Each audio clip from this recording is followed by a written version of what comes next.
our citizens without distinction. Our independent judiciary, free media, vibrant civil society provides an effective framework for protection of human rights.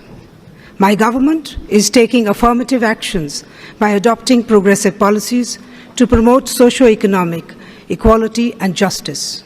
As a result of recent legislative measures, these progressive policies will now be fully applicable to our citizens in Jammu and Kashmir and Ladakh. These will end gender discrimination, better protect juvenile rights, and make applicable rights to education, information, and work. The decisions were taken by our Parliament after a fully televised debate and enjoys widespread support. These were sovereign decisions entirely internal to India. No country can accept interference in its internal affairs, certainly not India.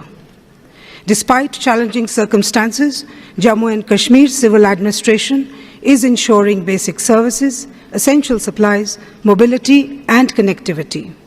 Democratic processes have been initiated, restrictions are being eased continuously, temporary preventive measures were needed to ensure security in the face of credible threats of cross-border terrorism. The world, in particular India, has suffered greatly on account of state-sponsored terrorism. It is time to collectively take decisive and firm action against terror groups who threaten fundamental right to life. We must speak out. Silence alone emboldens terrorists and their supporters.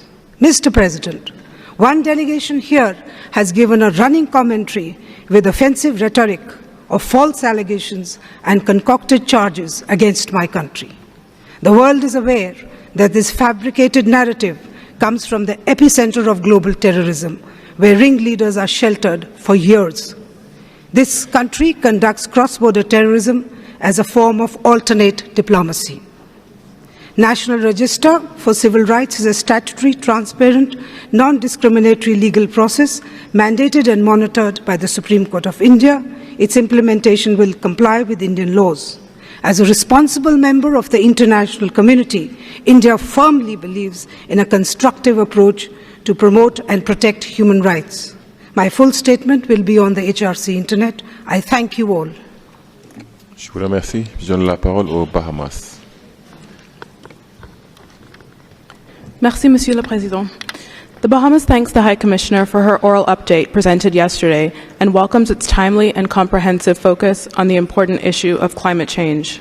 For the Bahamas, the recent experience of the passage of Hurricane Dorian through our archipelago renders today's discussion all the more urgent and important. More than that, as we have seen, climate change is a human rights issue because it is a matter of life or death, of survival or extinction. As poignantly stated by the High Commissioner yesterday, storms are rising and tides could submerge entire island nations and coastal cities. Mr. President, we have witnessed this with our